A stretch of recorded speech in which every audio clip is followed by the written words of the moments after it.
Yeah, good morning, gentlemen. The gentleman leading and gentleman joining. For those of you who don't know, our esteemed guests, show hosts, leaders. On my left, we have Dewey Freeman, who has been a therapist longer than most of us have been alive and has seen how many you have 80,000 to 100,000 contact hours, which means that's in layperson speak, a long ass time listening to people share their challenges and struggles. Dewey's the founder of the Gestalt Institute of the Rockies and the Gestalt Equine Institute of the Rockies. He has 3 horses who he loves dearly, and I think if given the opportunity, would spend more time with them than with humans. However, he likes to join the man on my right, Mr. Mark Sylvester, who, if you have ever seen a Pixar movie, he is responsible for that software in the 80s when computers were just an itch in all of our parents' pants. Mark went to see the movie Tron and then quit his chefing job with the Jesuits to start a software company called Callwave. Look at this. He can bench 260 this morning, has Alexa as his wingman, and has been my coach for a number of years and is also just an extraordinary human. Between the two of them, I'm going to just round down. They have over 140 years of life experience, a marriage or two, some kids, some horses. Or we tried to keep it under a dozen. Yeah. And are also just extraordinary men separately, but put together, this is a very, very unique experience and a very, very unique opportunity. So, gentlemen, I love you both. I have the utmost esteem for you both and respect for you both. And I'm so grateful that you've been a part of the nation and a part of this part of the nation where you're giving in a way that we can't get elsewhere. And I hope you feel our reverence for you both individually, and then even more so the reverence of you as a collective. Kraber, thanks so much. Thank you. And I want to thank you for doing the work. Right, you do the work, and so we've known each other for quite a long time now. And I remember when you had this vision that you talked about on our TED stage, and now that is a reality, and the men in the room whose lives have been changed or will be changed are a direct result of you following the path you very intentionally laid out for yourself. And I remember standing on the bluffs in Poipu, Kauai, on a master circle retreat, and you laid out what the book was going to be. Right. I just remember that long walk, and what else is it going to have? It's going to be this, and it's going to be that, and I have someone who's going to design it. I'm going to do all this work, and so thanks to you, a lot of I think we're in the business of.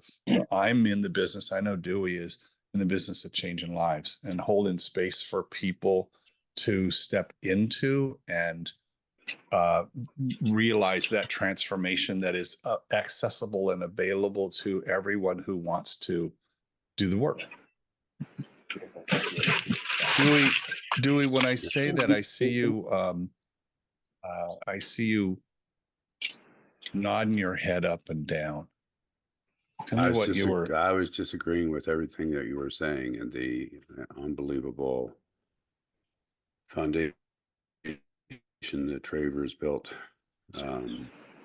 on every level for every man here, and clearly for us.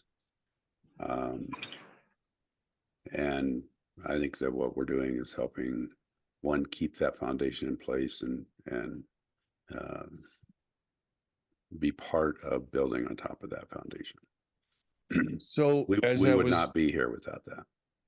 Well, I don't remember how he had heard about you, but I remember he drove up 3-ish years ago to meet you. And I think he did a show with you and recorded, I think. I may have it wrong. I remember. Yeah, we recorded a podcast. Yeah. And I remember him driving home and calling. I think I was his first call to say, I just met your other brother from another mother. And and that next Saturday, we we got on a Zoom call and talked and found out we kind of went from chit chat to 100,000 feet pretty quickly. And you had a client, and so I said, well, let's, we didn't want to stop, but it's like, let's talk next week. And the third week we set to talk again, and I asked, would it be okay if I hit the record button? And here we are 95 episodes later. Yep. Wow. We've covered so many topics that when people ask me about the Elder Council, I said, we imagine we live in this universe where we can go back in time and talk to our younger selves. And now we actually have our younger selves on the call here, a bunch of men who are, on the path. And we imagine, like, what are the things I didn't know? What are the things I wasn't taught? I was raised without a dad. You had a dysfunctional one, raised by your grandpa. That we think about the men in our lives early on. And I have been thinking a lot about how we model behavior and how people are kind of always watching us, especially as elders, to see how we react and how we behave, and or we're congruent with the things we talk about. And it's got me really thinking about dads as a grandfather. Really think about dads and their kids and their sons and daughters. And there have been a few horror stories in my life that I've heard about that are just how people treat their families. And it's just makes me really, really sick. And so I kind of want to start by asking people just to think about how they're showing up as a dad and how they're showing up as a son.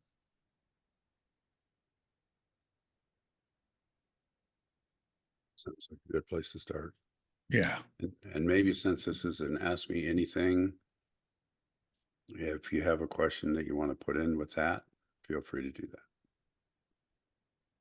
Yeah, and you could just unmute yourself and start talking if you wish. And as usual, men don't talk. All right, I'll jump in here. It's Mark. Hi, Mark. So I am an elder. Looking back, I've changed an unimaginable amount in the last year in growth. Thanks to Traver, did the kill the nice guy bit, and it literally has changed my life. How do I go back to my grown sons and bring this to them? How do I don't sense that I think they think I'm nuts, and I may be. How do I get, how do I, well, actually, the truth is if you're a good elder, you probably are nuts. Mark, how old are you? 63. How old are your kids? 25 and 26. Do they live near you? One is in the Army. They're both close enough that I can reach them. One's very close and one is in the Army, so not so close. If I had the opportunity to have that conversation with my son, I would go take a walk. I would go take a long walk and have a man-to-man rather than a father-to-son. And I remember when I got divorced, had left door number 3 and had met door number 4, and he was very upset. He was very upset with me, like the choices I was making, and he couldn't understand it. And in those situations, my go-to was a long walk and have a man and talk to him as a man. That you are a man now, I want to talk to you. And I was just very, very honest. My first thought, though, Mark, was send him each a copy of the book. That's what I would do. I would send him a copy of the book and say, you're never too late to change or too young to change, and say, I got this book right on the inside. I got this book a year ago, and it changed how I think about everything.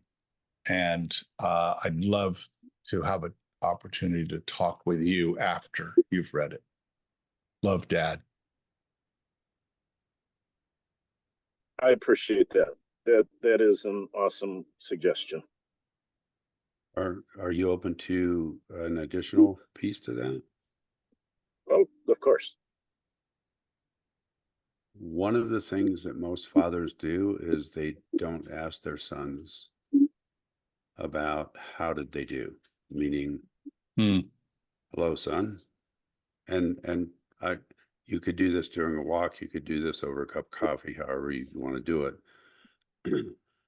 But asking your sons for feedback on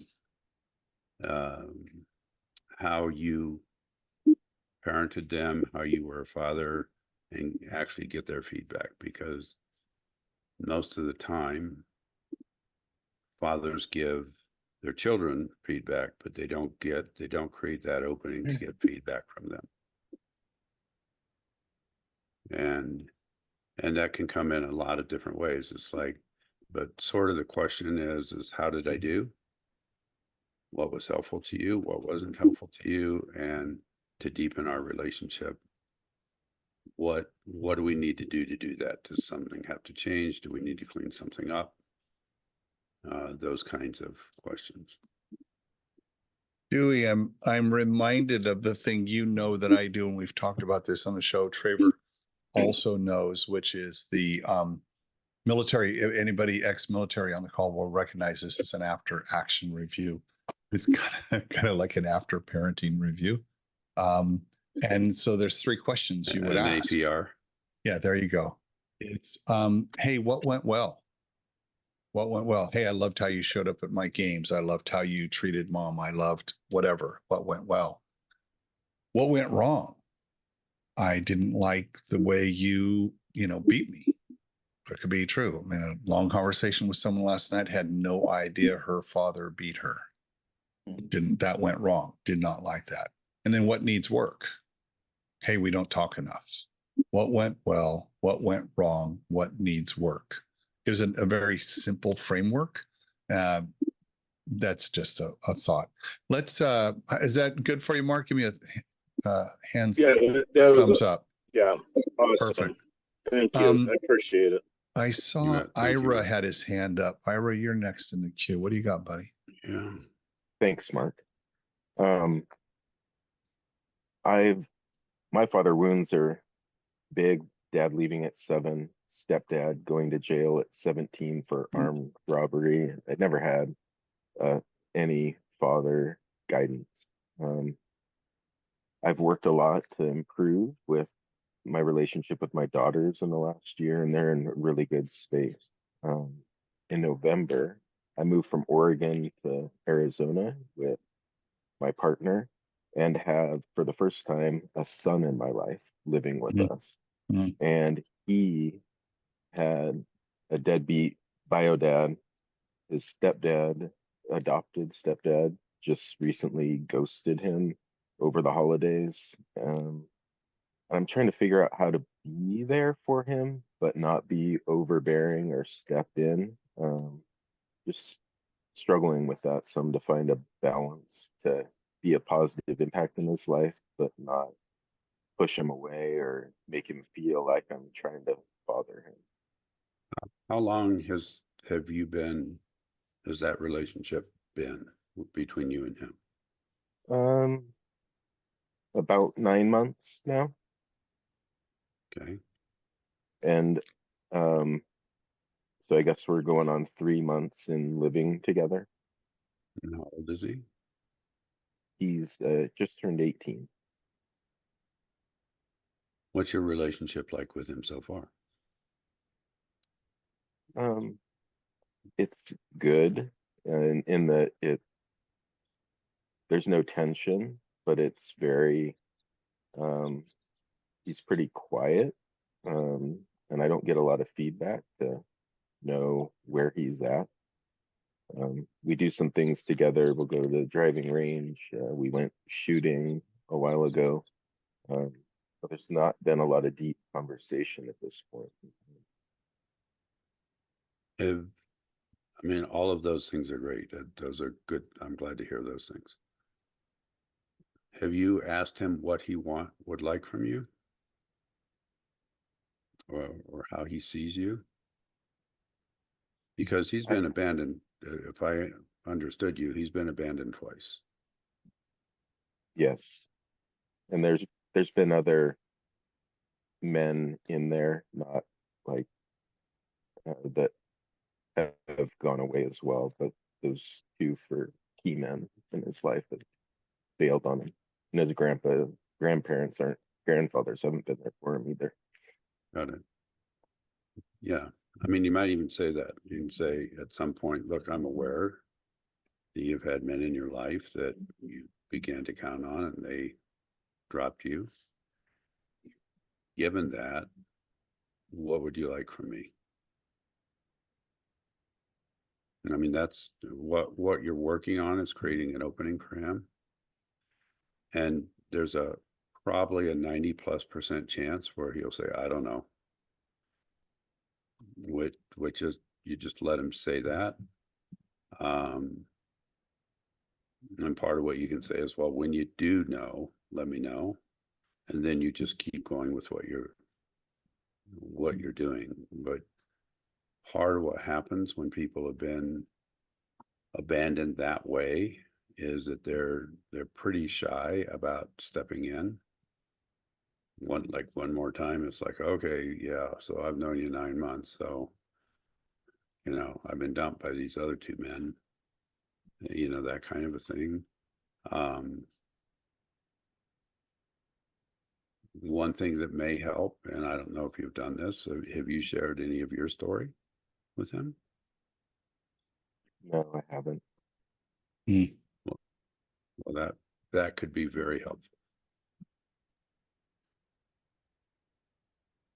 Yeah. Because your story and his story aren't so different. Right. No, they aren't. And you can say that to him. And I mean, what's his first name? Why am I? I'm completely. Okay, I'll make up a name. You can just say, George. Sorry, I'm in my head. No, that's okay.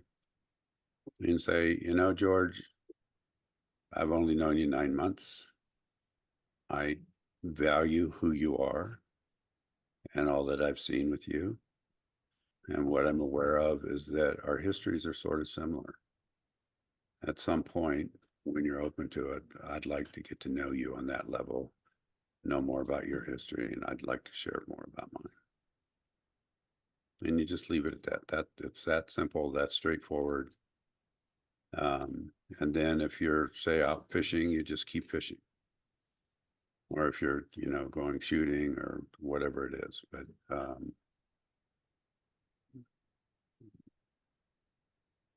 when people have been abandoned, we need to create openings for them and let that opening stay open without an expectation that they're going to step in, because you can pretty much count on someone won't, especially at first.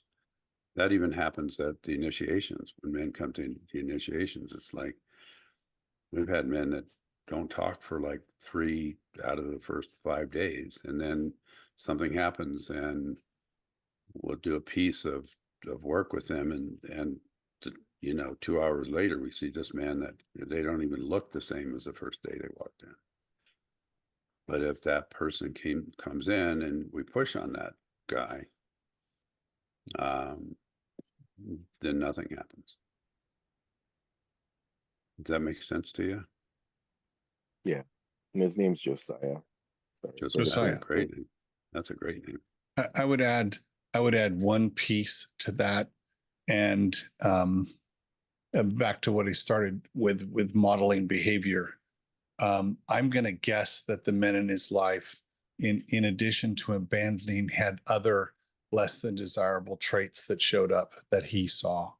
And it would be great if he saw you just loving on his mom and just being just very, present and respecting her and just being a great man.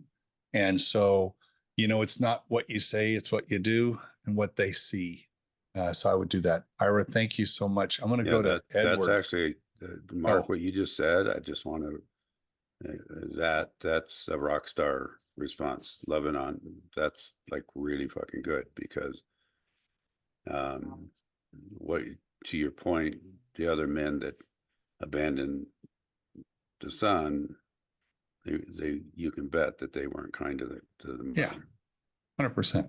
Right on. Yeah, they treated her very poorly. Of course. Right. Thanks. Yeah. Mark. And a son will never respect a man who treats their mother poorly. 100%. Whether it's biological mother, biological, mom and dad, or whether it's another man coming in. A son will, and I'll just say this again, a son will never connect up with a man who treats their mother poorly. Yeah. Thank you, Edward, good morning, sir. What's up? Good morning. So my story is almost kind of opposite from like a lot of stories I hear. My dad was present in my life. My mom was not. My mom was the deadbeat, but the dad I did grow up with wasn't necessarily, a healthy man. He had a lot of anger and a lot of, he reacted to a lot of things. He didn't respond. He definitely reacted. I remember several nights of him just, I made him mad one night. He punched like 10 holes in the drywall leading down to my bedroom door before busting through my door and freaking out at me, and like, that's kind of how he responded with that type of anger, throwing stuff, whatever the case may be. That's how he responds or how you respond? How he responded. Yeah. Okay. But I noticed with like my kids, I have two girls, 7 and 2 years old. And I don't necessarily know how to have one thing my dad never did was have conversations with me when that happened. There was no empathy afterwards. There was no, hey, I'm sorry for that. No, nothing. Like, it was like that he blew up, he would go away eventually. And then that was it. I'd be left by myself, like just alone, going through what the hell just happened. One thing that I obviously try not to do, and I know I got to get better at, I deserve to get better at with my kids, is responding instead of reacting, because I do tend to have those tendencies. I didn't have, I mean, that's how my dad treated me. And so every once in a while, like, my oldest daughter especially is exactly like me. So she is stubborn and has an attitude, and, she definitely loves to push the buttons. And most of the time I'm pretty good at it. But every once in a while, I definitely react in ways that I know aren't conducive for a young age, at 7, in any age, so I guess for me is I don't necessarily know. I know I want to have healing conversations with her and let her know, like, dad responding that way, dad getting upset like that, that's not okay. But I just don't necessarily know where to start or how to have those conversations. And even if those conversations are going to be conducive, I mean, I imagine they will, but I think I get in my head and I start overthinking. If I go to her and say, hey, I'm sorry I reacted that way, whatever, and we make up, like, I'm worried that as she gets older, if other men start doing that to her too, she's just going to put up with it because, oh, well, they reacted to me, it wasn't okay, but they said sorry. It's kind of what my dad did. And all of a sudden they're going to put up with that stuff. So I know I need to change for that reason, but I guess I just don't really know where to even start with those type of conversations with a young child. You want to jump on that, Mark, or do you want me to? I'm going to say something real quick, and then Dewey, I think you're way more skilled on these kinds of conversations. But the one that comes to mind is as at 50, a young new to martial arts when I was 50, and I would accidentally, land a punch and not pull the punches. That I would do something, and I would say, "Oh, I'm sorry, God, I'm sorry. You okay? I'm sorry," and Grandmaster he would hear that. I don't know how the hell he heard it. And he would say, do not say you're sorry. Change your behavior. Don't do that again. And that 15 seconds in my life at 50, now at 70, there's times you have to say you're sorry. Okay. You have to do that. But I think more that's a wake up call. That's my dad there. Change that. And hopefully, not hopefully, I think as you become more aware of that, you really want to not be that guy. By the time you get down the hall, that all that anger will be gone, and you can go in and be a loving dad and figure out, what's going on. Dewey? Yeah, I like what you're saying there, Mark. And actually, when I speak to this, do you go by Ed or Edward? Edward, Ed, Eddie, whatever this Okay. fine. Yeah, either one. Mystery. Whatever comes naturally for you. I don't care. Yeah. Call me Bob if you want. It's just a name. Just don't call me Sue. Yeah. You're probably going to get a theme here that what I would highly suggest you do is at a moment when things are going really well between you and either of your daughters, the 2-year-old would be harder to do this with because she's not developed quite yet. But ask your daughter, I think you said you had a 7 and a 2-year-old, right? Right. Ask your 7-year-old, what's it like for her when you lose your shit? I don't know if I'd say quite, I might not use those words, but it's like, sweetie, sometimes I lose my temper. What's that like for you? And then listen to her. And if she goes, I don't know, you say, well, sweetie, I bet you do know. And I would like to hear what you have to say. One of the, and what you were saying about, getting upset and then saying you're sorry and it's okay and having that pattern instilled, and that's actually a real worry. So I'm glad that you're aware of that. The reason I'm bringing in stopping and saying, what's it like for you when I lose my temper with you, sweetie? That's what doesn't happen in that little cycle that you're talking about. And I mean, everybody at times reacts instead of responds. But in my relationship with Kimberly, it's like when I do that, I oftentimes say, what happened for you?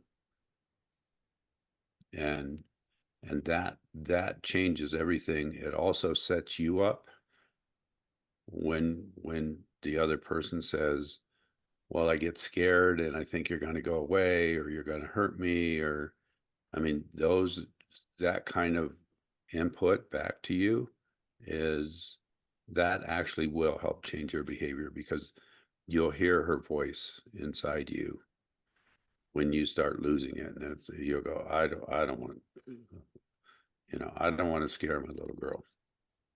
And but getting feedback from her, that's the piece of that cycle that most people miss. It's like, yeah, I made a mistake, I'm sorry. And then it's like, okay, and when Mark is talking about changing your behavior, part of the change of behavior is saying, and what was that like for you? What happened to you, and with a little girl like that, you can actually sit down and say, what happened? She starts talking, and it's like, she'll say, well, you hurt my feelings. And it's like, well, what happened in your little heart, sweetie? What happened? What did you feel like inside? And you might even have to give her some words like, was it scary? Did you feel shaky inside? Did you, those kind of things. So to where you're coming in, sort of helping her learn the words to be able to speak to you. And from what I'm gathering too, from what you said, is like, this is something better to have after the moment, like not directly, like it happens, maybe I react and then have the conversation right away, but allowing it to calm down and then have that conversation. Yeah. Where you go out and you take a 5-minute walk and take some breaths and, yeah, you don't do it right in the middle when she's triggered, because she won't.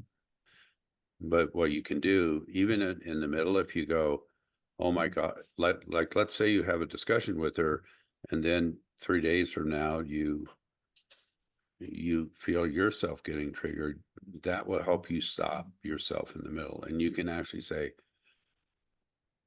sweetie, I'm sort of losing it here, and I don't want you to feel like you did 3 days ago. I'm going to stop. I'll be back in 10 minutes.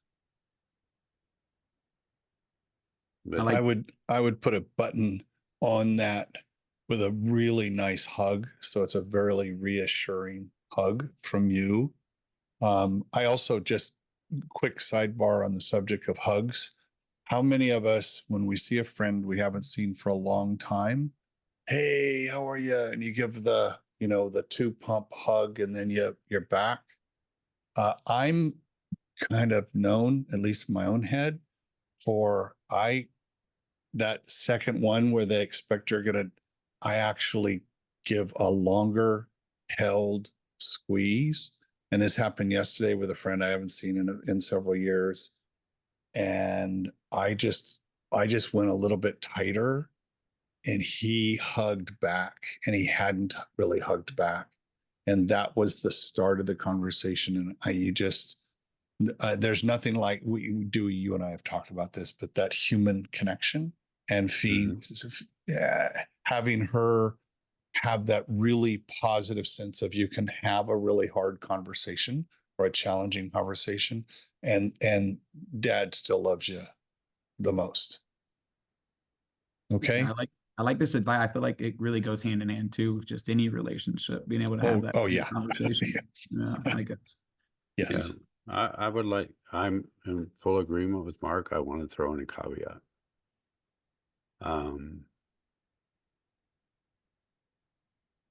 When we have in our autonomic nervous system, we have part of our nervous system is called our parasympathetic, and part is called sympathetic. Sympathetic is when we're in that fight or flight mode. This is like super quick and dirty. Maybe on one of the relationship calls that Boyd and I do, we do that once a month.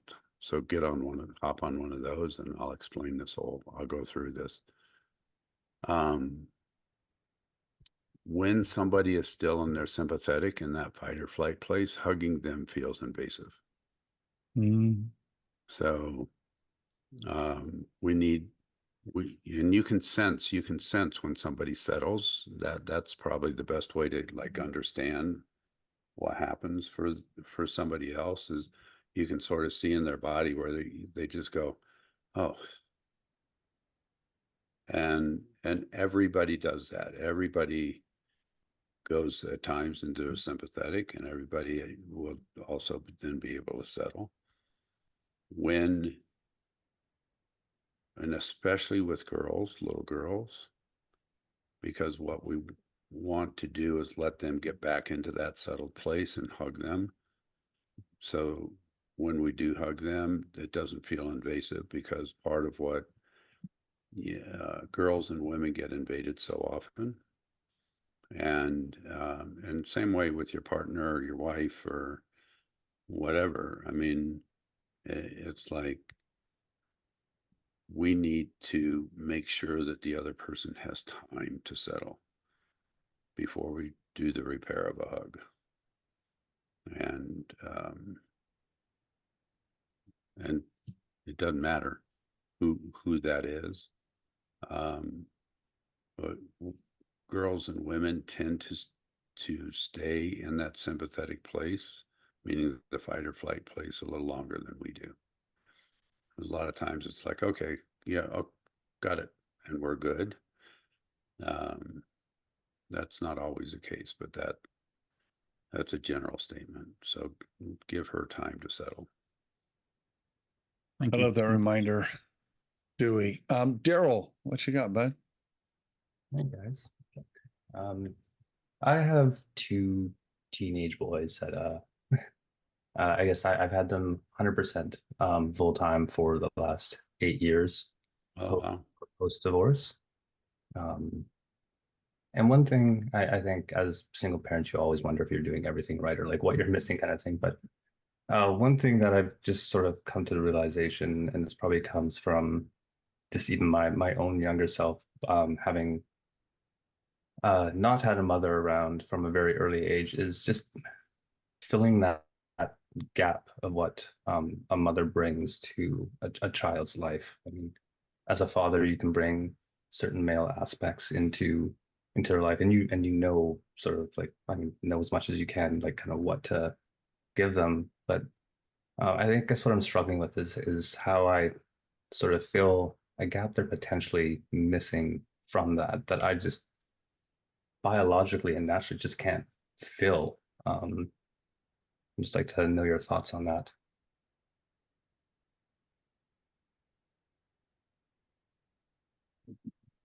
Give me a little bit more context. Are you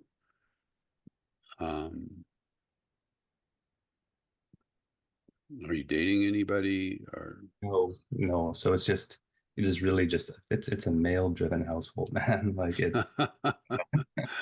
um and it's one of those things where it's, I mean, I guess part of me has never really even explored that because I don't even know if I'm ready to bring that into their lives again, right? right. Right.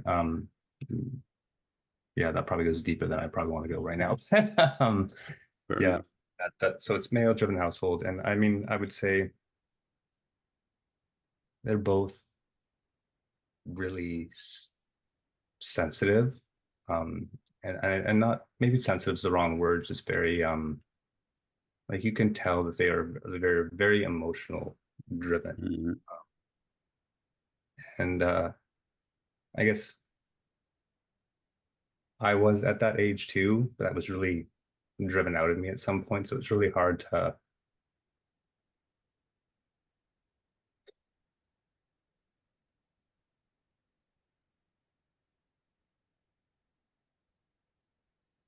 Take your time. You're good.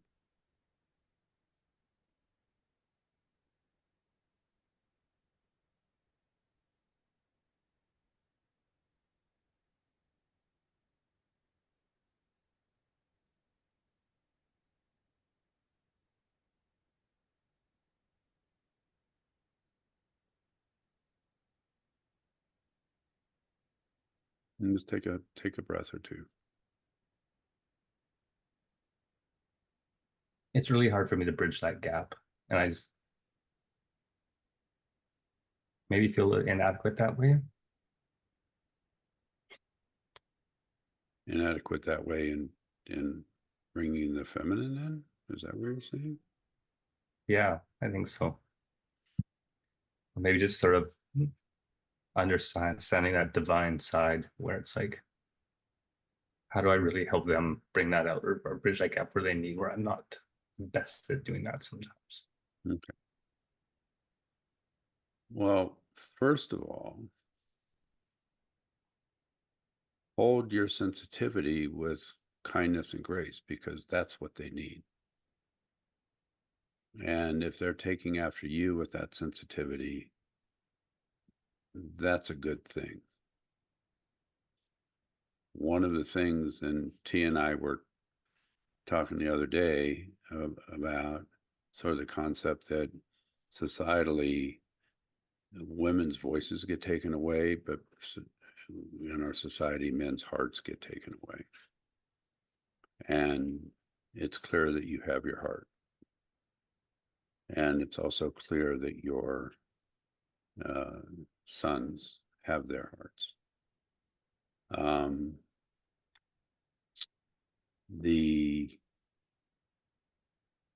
I just lost you on my screen. You like disappeared. Well, I'll keep talking. I can't see you at this point. So. I'm still here. Oh, there you are. Okay. Yeah, I'm still here. What school? What kind of school do they go to? Do they go into like regular public school? Yeah, regular public school. I mean, the biggest thing I would say to you is, one, if teenage boys can come into life with kindness, they oftentimes do pretty well, as long as they have kindness and the ability to have some sort of backbone. So that those two things together. Mhm. And that's And a lot of the work times I talk about softness with structure. The other thing that they're going to get a huge amount of feminine interaction at school, because that's how schools are set up. Most of the teachers are women, and so they're going to get that. In many ways, what I would say to you is stop worrying about it. It's like it's gonna happen naturally, and you coming in with kindness to them, with your sons, and you coming in, and my guess in your kindness is that you're able to like support relationships with women. I don't know that you have that much to worry about right now. I wouldn't. They'll be able to figure it out. What you will need to be able to be available for is when they do interact with girls at school or women at school, whether it's, and I'm talking about like other students and teachers, is they probably will find themselves being confused. But what I will tell you is that they will not be the only teenage boys that are confused around what to do with girls and women. And then and just work with that from that, whatever they bring up.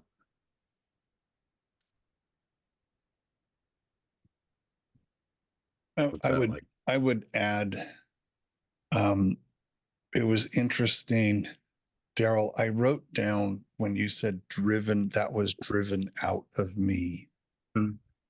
And when you were super honest with all of us and yourself, and you said that started you just like that started a quiet space there for you.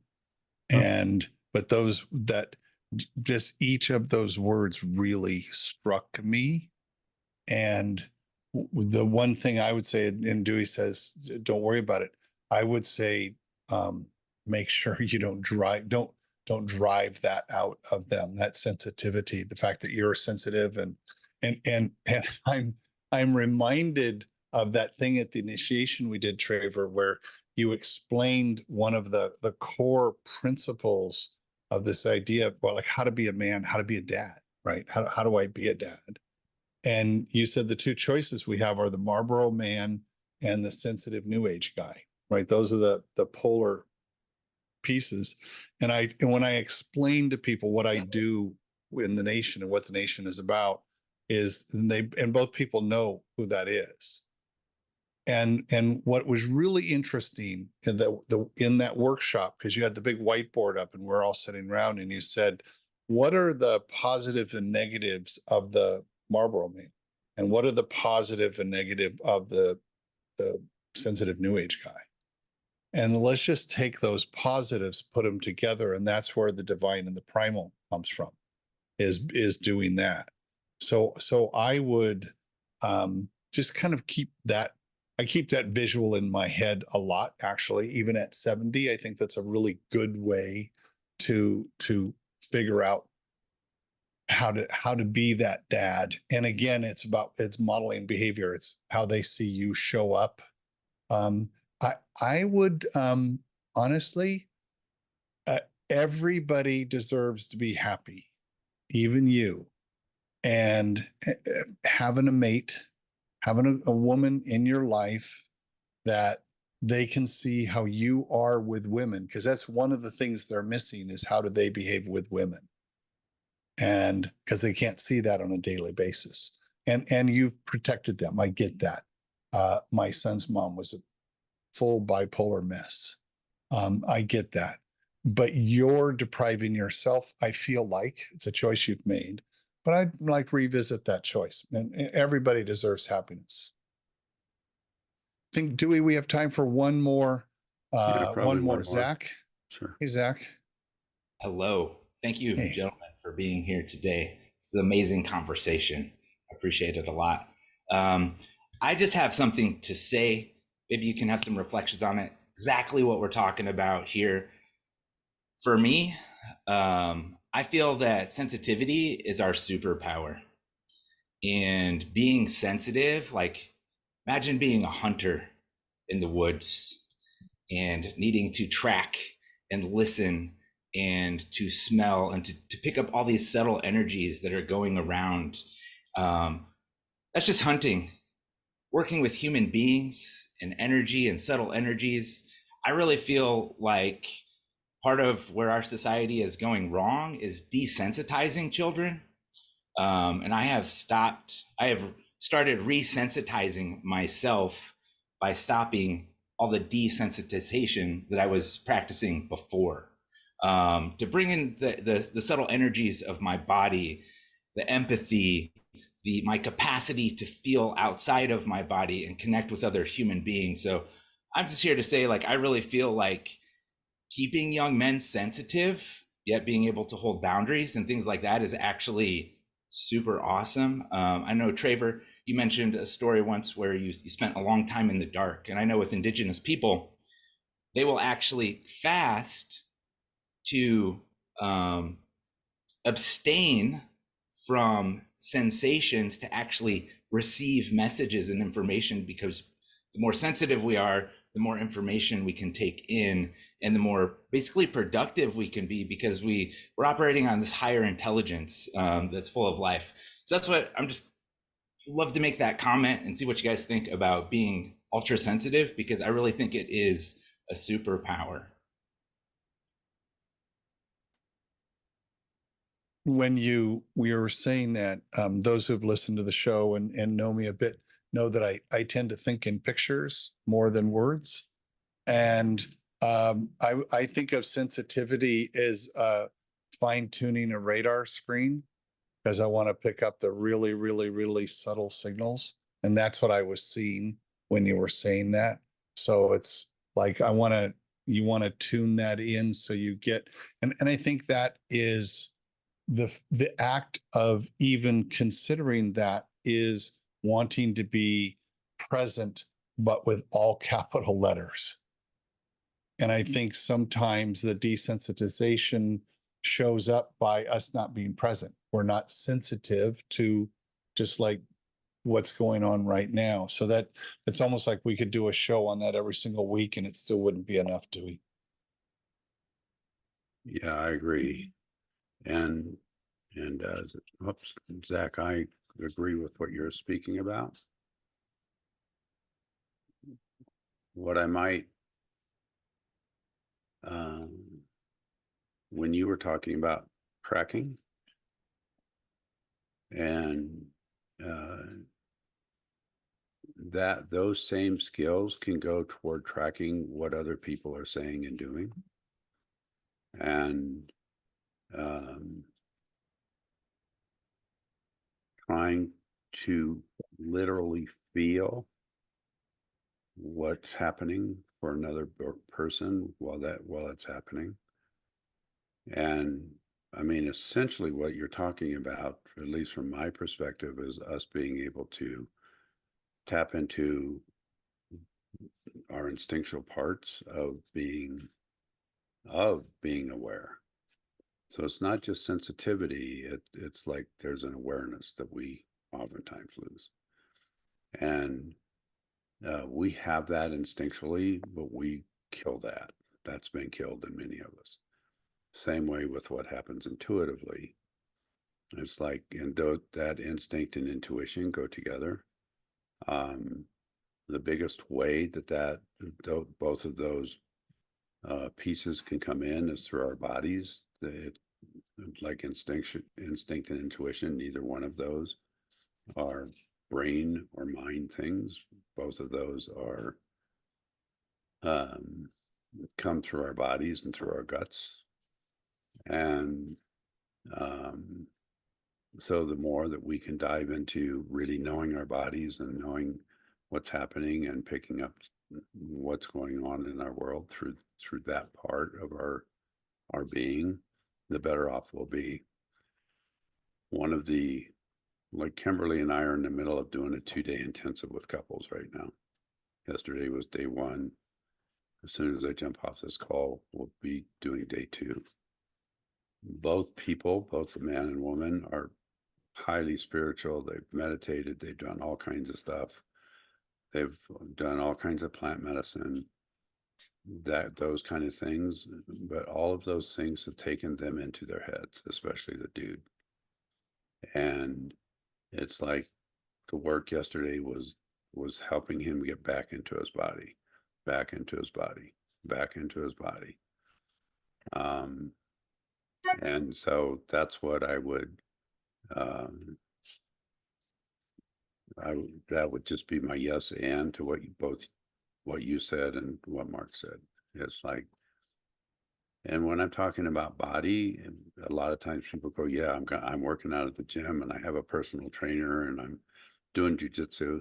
Those are part of it. That's part of it. But the other part of it is literally allowing ourselves to come from our core energetically and emotionally versus our head.